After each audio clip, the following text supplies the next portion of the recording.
Assalamualaikum warahmatullahi wabarakatuh. Perkenalkan, nama saya Iqda Nurdianti. Saya mahasiswi program studi teknik elektro Universitas Muhammadiyah Ponorogo. Di kesempatan kali ini saya akan menjelaskan beberapa hal yang berhubungan dengan mata kuliah komunikasi data dan interface. Untuk kelanjutannya, ikuti video ini terus ya.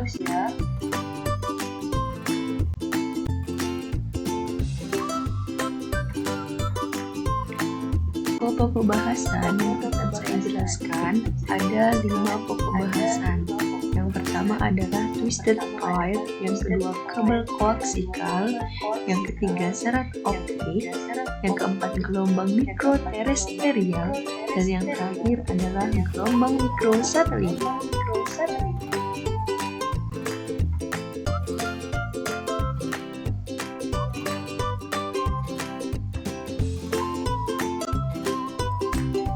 Nah, langsung aja nih, sekarang masuk ke poin yang pertama, yaitu twisted pipe. Nah, twisted pipe ini teman-teman merupakan sebuah kabel yang mempunyai 2 konduktor yang digabung.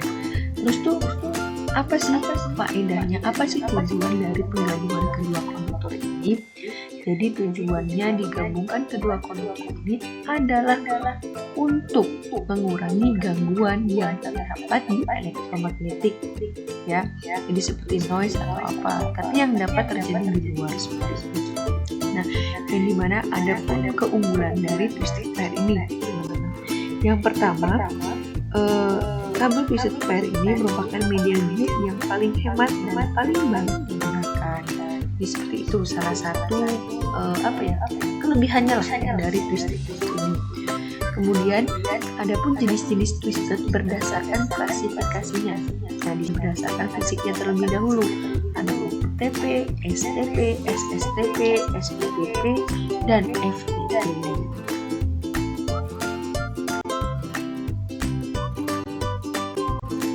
Kemudian di sini ada jenis-jenis twisted pair berdasarkan karakteristik transmisi, dan yang tadi saya jelaskan sebelumnya jenis-jenis twisted pair berdasarkan fisiknya. Nah, yang pertama di sini kan jenis twisted pairnya berdasarkan karakteristik itu ada beberapa kategori, yaitu kategori 1, 2, 3, 4, 5, 5E, 6, 7, 8. Sedangkan jenis twisted pair yang tadi kan sudah saya jelaskan. Nah, kemudian kategori yang pertama di sini itu hanya digunakan untuk komunikasi suara saja. Yang kategori 2 itu apa ya teman-teman? Dapat menghubungkan perangkat yang karakteristiknya tuh transmisinya sampai dengan 4 Mbps gitu. Terus kategori 3 digunakan untuk transmisi dengan maksimum laju data sampai dengan 10 Mbps sampai 16 Mbps. Nah, pokoknya dan selanjutnya seperti itu. Dan yang kategori 6 dan 7 itu biasanya digunakan untuk menghubungkan perangkat dengan karakteristik transmisinya biasanya 250 Mbps sampai 600 Mbps seperti itu.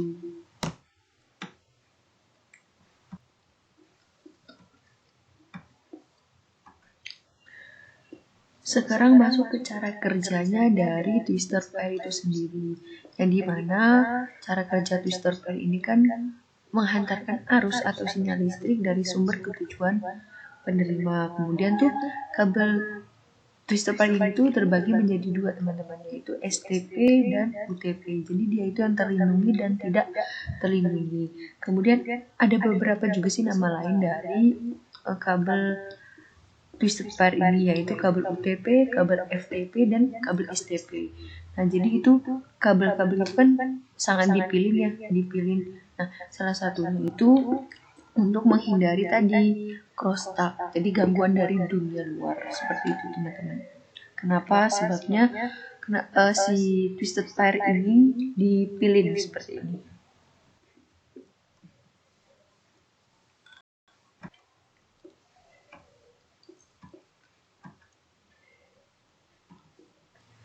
Sekarang kita masuk ke poin yang kedua, yaitu kabel koaksial.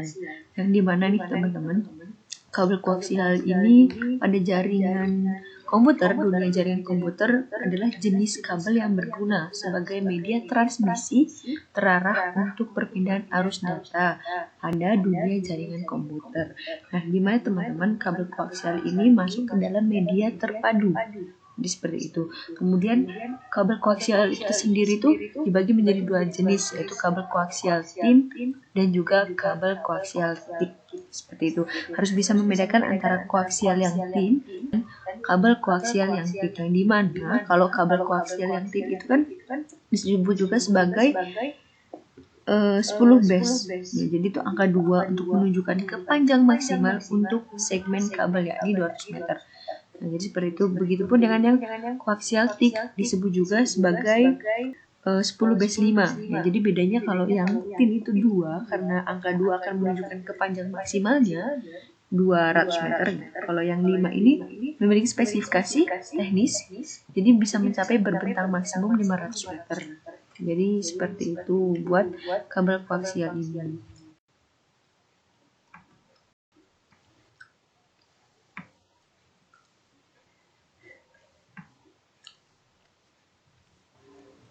Nah, sekarang kita masuk ke fungsi kabel koaksial itu sendiri, di mana kan teman-teman fungsi kabel koaksial, terus fungsi yang twisted pair, kemudian nanti ada serat optik, itu sebenarnya sama mentransmisikan.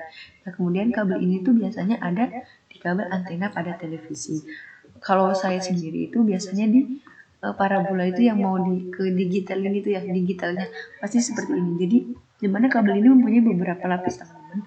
Ada yang kan ada tembaganya tuh, terus ada plastiknya lagi, kayak yang selanjutnya kayak ada kertas kertas plastik aluminium foil, terus kayak ada anyaman apa itu. Nah, terus yang terakhir adalah mantelnya. Jadi dia itu bisa sih di dalam ruangan, indoor atau outdoor bisa digunakan kalau kabel koaksial itu.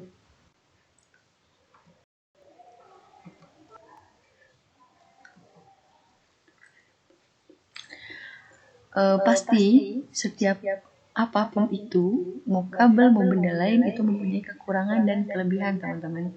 Jadi di sini ada kekurangan dan ada kelebihan dari si kabel koaksial itu sendiri. Yang kekurangannya lah salah satunya nih, kabel jaringan koaksial harus dipasang dengan baik dan terbilang rumit, khususnya untuk mempertimbangkan ukuran. Kemudian biaya perawatan kabel koaksial terbilang mahal sehingga butuh dana lebih banyak. Jadi tuh kabel koaksial ini dalam perawatannya memiliki sedikit mungkin rumit atau apa, jadi dia itu biayanya banyak.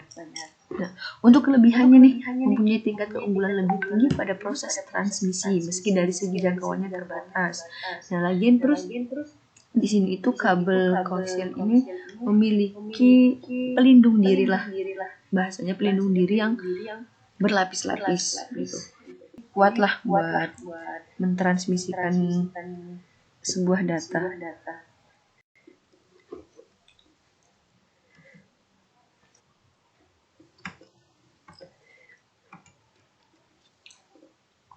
Nah, yang selanjutnya nih, kita masuk ke poin yang ketiga, yaitu serat optik. Yang dimana serat optik itu saluran transmisi atau jenis kabel yang terbuat dari kaca ataupun plastik, teman-teman. Jadi di sini itu kan ada media terpadu.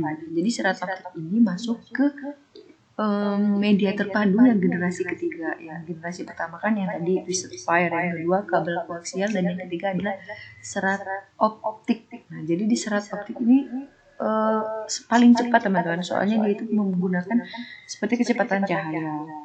Jadi paling kalau bisa dibilang tuh paling efektif untuk mentransmisikan data.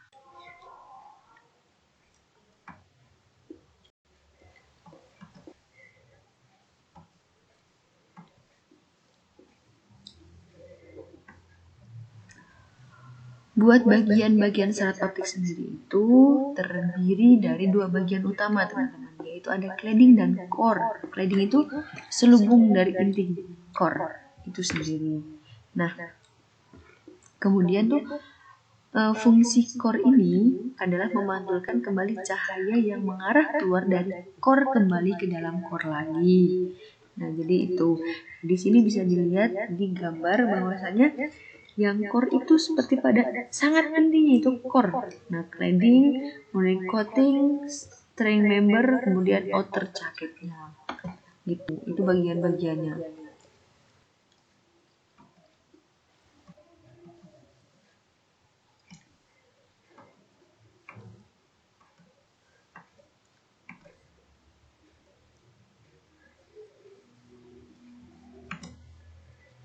Untuk kelebihan serat optik sendiri itu ada banyak teman-teman. Yang pertama itu ukuran serat optik itu lebih kecil dibanding kabel lainnya.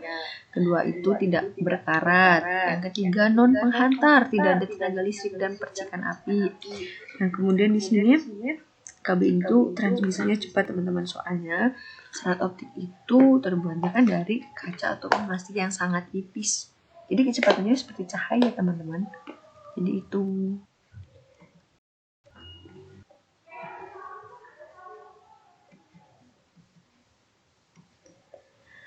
Di samping kelebihan serat optik, di baliknya juga pasti ada kekurangan serat optik itu sendiri. Nah, di sini ada beberapa kekurangan serat optik. Yang pertama, kekurangan terbesar dari kabel fiber optik adalah harganya yang cukup tinggi. Jelas sih sebenarnya teman-teman, fiber optik ini kan maksud kualitasnya bagus, pasti ya harganya juga mengikuti seperti itu.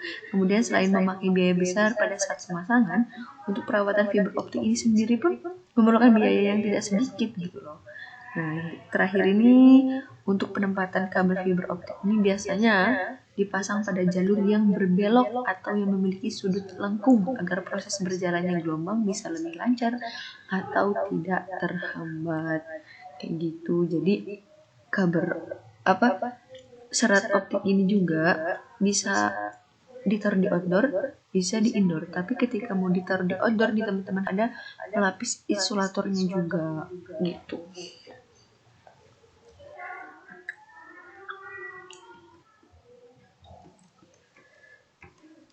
Oke teman-teman, kita sekarang masuk ke poin selanjutnya, yaitu gelombang mikroterestrial, yang dimana gelombang terestrial ini tuh transmisinya cukup jauh. Kemudian diperlukan beberapa relay gelombang mikro dan penghubung gelombang mikro ke titik dipasang ke jarak tertentu. Kemudian tuh ukuran diameter dari gelombang ini biasanya sekitar 3 meter teman-teman. Terus yang biasanya umum dipakai itu adalah parabola disk.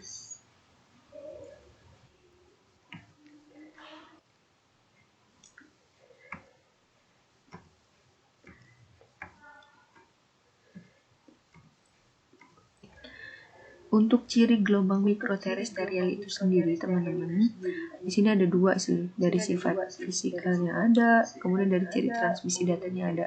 Yang salah satunya kalau dari fisikal itu kan ada antenanya berbentuk cakra parabola berdiameter 10 kaki, kemudian pengulang digunakan untuk meliputi kawasan yang luas. Antenanya cakra parabola tanduk, kemudian media tanpa wire dengan jilat frekuensi 2 GHz sampai 40 GHz. Nah, buat ciri transmisi datanya sendiri tuh tidak mengikuti lenturan permukaan bumi, garis pandang, kemudian unidireksional, begitu.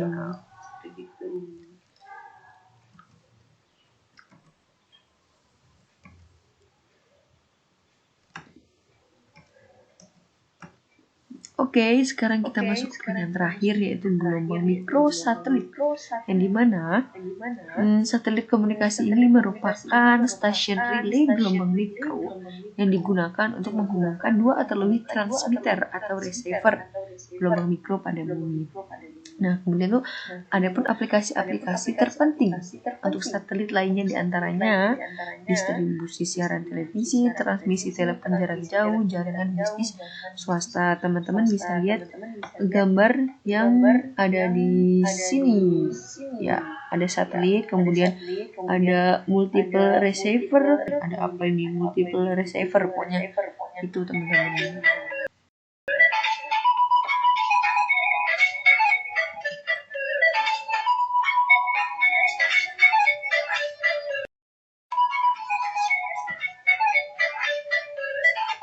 Oke guys, jadi itu tadi yang bisa saya jelaskan. Mungkin banyak sih yang kurang jelas ataupun kurang rinci cara menjelaskannya. Mungkin saya mohon maaf yang sebesar-besarnya kepada Pak Gus Nanang, dan terima kasih atas pemberian tugas ini, karena dengan pemberian tugas ini saya bisa belajar ataupun mengetahui tentang kabel-kabel yang digunakan untuk transmisi. Seperti itu. Saya akhiri. Wabillahi taufiq wal hidayah. Wassalamualaikum warahmatullahi wabarakatuh.